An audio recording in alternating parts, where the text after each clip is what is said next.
اچھا، بات کرتے ہیں اپنے پڑوسی ملک انڈیا کی، جہاں ایک عجیب و غریب صورتحال ہے، جو اپنے آپ کو سب سے بڑی دنیا کی جمہوریت کہتے ہیں۔ وہاں ایک وکیل اور ہیومن رائٹ ایکٹیوسٹ ہیں پرشانت بھوشن، ان کی ٹویٹس پہ سپریم کورٹ نے ایک نوٹس لیا توہین عدالت کا، اور ان کے خلاف وہ کیس جاری ہے۔ تو ان کے ساتھ اظہار یکجہتی کرتے ہوئے 131 جو ممتاز شہری ہیں انڈیا کے، انہوں نے ایک بیان جاری کیا ہے، اور اس میں انہوں نے الزام لگایا ہے کہ سپریم کورٹ پہ ذمہ دار ہے کہ جو انڈیا میں جمہوریت کی تباہی ہوئی ہے۔ تو مجھے ذرا بتائیے گا کہ اس میں بڑی بات کیا ہے، اس اسٹیٹمنٹ جو انہوں نے ایشو کی ہے سٹیزنز نے، اور یہ معاملہ کیا ہے جس پہ اتنا شور مچ رہا ہے انڈیا میں؟ جی، ایسے ہے کہ اس وقت صرف انڈیا میں نہیں، ساری دنیا میں یہ بات چل رہی ہے کہ نریندر مودی نے آ کے جمہوریت کے ذریعے آیا ہے، مگر جمہوریت کو ختم کر کے ایک فاشسٹ رژیم قائم کر دی ہے ہندوستان میں۔ بڑا فرق ہے جمہوریت میں اور ایک فاشسٹ رژیم میں، اور یہ فاشسٹ رژیم اتنی سخت ہے کہ اس کے آگے جوڈیشری نے بھی گھٹنے ٹیک دیے ہیں، اور شہریوں نے بھی، اور میڈیا نے بھی، اور سب سے بڑا نقصان جمہوریت کا ہوا ہے۔ تو یہ بیسکلی ایشو ہے وہاں اس وقت، جس میں انہوں نے بہت سی باتیں کی ہیں۔ فاشزم کا جو حوالہ دیا جاتا ہے، آپ کو یاد ہوگا کہ سب سے پہلے عمران خان صاحب نے یہ بات کہی تھی کہ یہ فاشسٹ گورنمنٹ ہے۔ فاشزم کی جب بات کرتے ہیں تو نازی جرمنی کی بات ہوتی ہے، اس وہاں کس قسم کا ریاست تھی اور اس کس قسم کی حکومت تھی اور کیا اس کا نظریہ تھا۔ یہ بالکل اسی قسم کی یہاں فاشسٹ چیزیں ہو رہی ہیں۔ آر ایس ایس کا اور ہندو راشٹرا کا جو آبجیکٹیو ہے، یہ بالکل ایک ریسسٹ اور فاشسٹ آبجیکٹیو ہے، اور اس کے لیے جو کچھ ہندوستان میں ہو رہا ہے اٹس ناٹ ڈیموکریٹک، حالانکہ جمہوریت کے ذریعے ایک میجورٹی لے کے نریندر مودی آئے ہیں۔ تو یہ فکر مند صرف انڈین انٹلیکچوئلس نہیں ہیں جو کہ جمہوریت میں یقین رکھتے ہیں، اور ان میں سے بہت سے سیکولر بھی ہیں، سارے نہیں مگر بہت سے سیکولر بھی ہیں، کیونکہ ان کی جمہوریت کے اندر اس کا جو بیسکلی جو پلر تھا وہ سیکولرزم ہی تھی کہ ایکوالٹی، ریس اور ریلیجن جو ہے اس کو ریاست میں نہیں آنا چاہیے۔ انہوں نے آ کے ریس اور ریلیجن دونوں کو ریاست میں ڈال دیا، اور یہ ایک فاشسٹ ریسسٹ نظریہ ہے۔ اب ہوا یہ کہ یہ صاحب جن کی آپ بات کر رہے ہیں، ان کا ایک بڑی انٹرسٹنگ بیک گراؤنڈ ہے کہ یہ ان کے والد بھی اور یہ بھی ایک این جی او چلاتے ہیں، سول سوسائٹی گروپ، مگر وہ خصوصاً جوڈیشری کی اکاؤنٹیبلٹی کے اوپر ان کا جو گروپ ہے۔ عام طور پہ سول سوسائٹی گروپس ہوتے ہیں نا، میڈیا کی آزادی، جمہوریت کی آزادی، پارلیمنٹ کی آزادی وغیرہ وغیرہ، خواتین کی آزادی، مگر یہ ان کا جو این جی او ہے فوکسڈ آن جوڈیشری کی اکاؤنٹیبلٹی۔ یہ بڑی انٹرسٹنگ ہے، اور یہ کافی دلیر شخص ہے، ان کے والد بھی بڑے دلیر تھے، اور ہمیشہ سے ان کا پیشہ یہ رہا ہے کہ بھئی ایک جوڈیشری جو ہے وہ ایک پلر آف ڈیموکریسی ہے، اگر وہ گر جاتا ہے تو پھر جمہوریت خطرے میں ہے۔ تو اس لیے ان کا ہمیشہ یہی تھا کہ ججز جو ہیں وہ سیلف اکاؤنٹیبلٹی نہ کریں، ہم بھی ان کی اکاؤنٹیبلٹی کریں گے۔ اگر وہ غلط کام کرتے ہیں تو ہمیں بتانا چاہیے کہ یہ غلط کام ہو رہا ہے، نہیں تو یہ بالکل ہاتھ سے باہر چلے جائیں گے۔ ججز کی اکاؤنٹیبلٹی کی بھی بات ہے۔ تو وہاں یہ ایک موومنٹ ہے، سول سوسائٹی کا موومنٹ ہے، جس کی یہ لیڈرشپ ان کے پاس ہے، اور بڑے رسپیکٹڈ جرنلسٹ اور سول سوسائٹی ایکٹیوسٹ، بہت رسپیکٹڈ۔ انہوں نے جو ٹویٹس کیے ہیں وہ بھی آپ دکھا دیں لوگوں کو، اور اس کا ترجمہ بھی کرتے ہیں اگر کر سکتے ہیں، مگر لب لباب ان کا یہ ہے، انہوں نے دو باتیں کہی۔ انہوں نے کہا کہ پچھلے 4 سال میں جتنا آج کل کی جوڈیشری نے نقصان جمہوریت کو پہنچایا ہے وہ ساری تاریخ میں ہندوستان کی نہیں ہوا، اور انہوں نے خصوصاً یہ 4 ججز جو اس وقت سپریم کورٹ کے جو میجر فیصلے کر رہے ہیں، انکلوڈنگ دا چیف جسٹس صاحب جو وہاں کے آج کل کے چیف جسٹس، ان کی ڈائریکٹ تنقید کی ہے کہ آپ نے جو فیصلے کیے ہیں، خصوصاً بی جے پی کی حکومت کے حق میں جو فیصلے کیے ہیں، اور آر ایس ایس کے حق میں جو فیصلے کیے ہیں، اور سول سوسائٹی کے خلاف جو فیصلے کیے ہیں، وہ سامنے رکھ کے ان کو کہ آپ نے بہت نقصان پہنچایا۔ ایک یہ بات۔ دوسری بات انہوں نے تھوڑی سی ذاتی کی ہے، یہ جو چیف جسٹس صاحب ہیں، انہوں نے ان کی ایک تصویر چھایا ہوئی ہے سوشل میڈیا پہ، جس میں یہ ایک موٹر سائیکل پہ بیٹھے ہوئے عام کپڑوں میں. اور اب کیا وہ صرف بیٹھے ہوئے ہیں یا وہ چلا رہے تھے اس کا تو پتہ نہیں چلتا تصویر سے، مگر بھوشن صاحب کا یہ کہنا ہے کہ یہ موٹر سائیکل 50 لاکھ روپے کی ہے. یہ ایک RSS کی ایک بہت بڑے کرتے دھرتے کی موٹر سائیکل ہے. اور دیکھیے یہ چیف جسٹس صاحب RSS کے ساتھ کہاں تک پہنچے ہوئے ہیں. اور یہ دیکھیے ان کی 50 لاکھ کی موٹر سائیکل چلا رہے ہیں.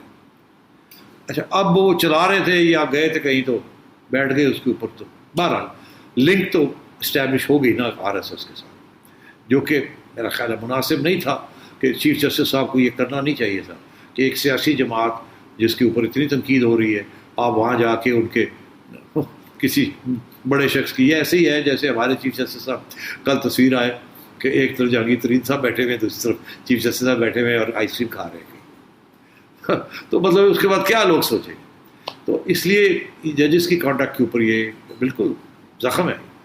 اب چیف جسٹس صاحب کو یہ بات پسند نہیں آئی اور انہوں نے دھر لیا، اور باقی ججز بھی ان کے ساتھ ہیں. حالانکہ ظاہر ہے وہ اندر سے تو خوش ہوئے ہوں گے کہ چیف جسٹس تھوڑے سے ہلیں، مگر باقی انہوں نے یہ کہا کہ آپ لوگ سب نے مل کے جمہوریت کو بہت نقصان پہنچایا.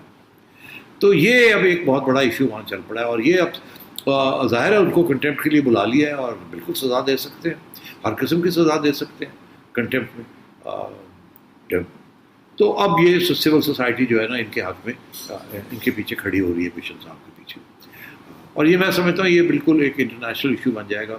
جوڈیشری انڈیا کی جو ہے اس وقت اس پہ کوئی شک ہی نہیں ہے کہ اس وقت بہت زیادہ ٹلٹڈ ہے towards RSS and towards the BJP. مگر ساتھ ساتھ میں یہ بھی کہتا چلوں درکنت کہ آج کل ہندوستان میں کون نہیں ہے، ساری بیوروکریسی، سارا میڈیا. اور اگر مجھے اجازت ہو تو انڈینز مجھے خود کہتے ہیں کہ جی ساری عوام بھی جو ہے نا وہ بھی اسی قسم کی فاشسٹ سوچ. ساری عوام تو نہیں، میرا مطلب ہے کہ بیشتر لوگ ہندوستان میں. اگر ایسا نہ ہوتا تو اتنا مودی اتنا آگے نہ جاتا، نریندر مودی. تو عوام کے اندر بھی بڑی حمایت ہے اس قسم کی RSS کی پالیٹکس کی. اس لیے نریندر مودی آگے جا رہا ہے، اس لیے جوڈیشری بھی خیال رکھ رہی ہے کہ یار عوام بھی اس کے ساتھ ہے. تو اس قسم کی سچویشن ہے وہاں. میں یہ سمجھتا ہوں کہ بہت امپورٹنٹ ڈیولپمنٹس ہو رہی ہیں انڈیا میں، اور بڑی مایوسی ہے دنیا کو بھی. اور انڈیا کے پرانے جو پلرز تھے وہ سارے گر رہے ہیں ایک حد تک. یہ کچھ لوگوں کا تو یہ کہنا ہے کہ جیسے ضیاء الحق پاکستان کو ایسے تبدیل کر گیا، ابھی تک ہم بھگت رہے ہیں ضیاء الحق کے جو سبق سکھا گیا ہمارے بچوں کو، ہماری تعلیم کو، ہمارے اسکولوں کو، ہماری آئیڈیالوجی کو، سب کچھ. اور یہ نریندر مودی کا دور بھی جو ہے وہ اسی قسم کا ہے کہ انڈیا کی کمپلیٹ ٹرانسفارمیشن ہو رہی ہے. وہ انڈیا نہیں ہے جو کہ 70 سال کے میں انڈیا تھا، یہ کوئی نیا انڈیا بن رہا ہے. اور دنیا کو یہ انڈیا پسند نہیں ہے، مگر انڈینز کو یہ انڈیا پسند ہے. کب وقت آئے گا کہ انڈینز اس کو احساس ہوگا کہ یہ انڈیا ان کے حق میں نہیں ہے، انڈیا کے حق میں نہیں ہے، یہ ٹھیک نہیں ہے. یہ دیکھنے والی بات ہے. ایک اور بھی سوال کھڑا ہوتا ہے جو کہ شاید جواب دے دینا چاہیے اگر 2 منٹ کے اندر. بڑے لوگ یہ پوچھتے ہیں کہ اس قسم کی فاشزم تو اندرا گاندھی کے زمانے میں بھی تھی، وہ بھی ایک بہت بڑی میجورٹی کے ساتھ وہ آئی تھی، اور انہوں نے بھی میڈیا کو اور بڑے لوگوں کو اندر کر دیا. اور بالکل تو کیا وہ فاشزم اور اس فاشزم میں کوئی فرق ہے؟ اس کا جواب یہ ہے کہ وہ فاشزم نہیں تھی، وہ ایک ڈکٹیٹرشپ تھی مگر فاشزم نہیں تھی. اس کو گرانے والوں میں ہاتھ کس کا تھا؟ اندرا گاندھی کے خلاف جو کھڑے ہوئے تھے لوگ، ان میں سے امریکہ اس کے پیچھے تھا، اس کے اور ان کے خلاف RSS تھی. وہ جو اس لیے کیونکہ وہ نیشنلائز کرنے جا رہے تھے سارا کچھ، بینکس وغیرہ کو، جس میں امریکن بینکس بھی تھے وہاں اور فورن بینکس بھی تھے. تو اس قسم کی وہ بالکل اس کے ساتھ کمپیریزن نہیں ہے اندرا گاندھی کا جو پیریڈ ہے. اسی لیے اس وقت میڈیا میں بھی ایک آدھ لوگ کھڑے ہو گئے اور پھر آخر میں سپریم کورٹ نے ان کو گرایا، روک دیا ان کو جو کام کرنے جا رہی تھی، امینڈمنٹس کرنے جا رہی تھی، سپریم کورٹ نے روکا. تو آخر میں ہر جمہوریت کی جو فائنل لائن آف ڈیفینس ہوتی ہے نا وہ جوڈیشری ہوتی ہے. انڈیا میں بھی اور پاکستان میں بھی، ہم جیسے ملکوں میں اور امریکہ میں بھی last line of defence constitution کی وہ جوڈیشری ہوتی ہے، سپیریئر جوڈیشری. اور انڈیا کی سپیریئر جوڈیشری اس وقت دباؤ میں ہے. کاش ہماری سپیریئر جوڈیشری بھی کھڑی ہو جائے اس طریقے کے ساتھ، اس جمہوریت کو پروٹیکٹ کرے ان لوگوں سے جو کہ اس جمہوریت کو نقصان پہنچانا چاہتے ہیں. اور انصاف اگر عوام کو ملے اور جمہوریت کو پروٹیکٹ کیا جائے تو اس سے بہتر کوئی چیز نہیں ہو سکتی. بالکل جی. اب پروگرام کا وقت ختم ہو گیا. ہم اور خطے کی اور دنیا کی بات کرنی تھی, وہ پھر کسی اور وقت ہوگی. تو آپ جاتے جاتے کچھ کہنا چاہیں تو بھی آپ کے پاس یہ آخری کچھ سیکنڈز. میرا خیال ہے میں اگر آپ اجازت دیں تو ایک انگریزی میں شیکسپیئر کی ایک لائن ہے, میں وہ کہہ دیتا ہوں, جس کا بھی یہ روانگی کے ساتھ اس کا کوئی تعلق ہے. وہ کہتے تھے ایک پلے میں, گڈ بائے پارٹنگ از سچ سویٹ سال. Parting is such sweet sorrow, although the parting is only for a short while.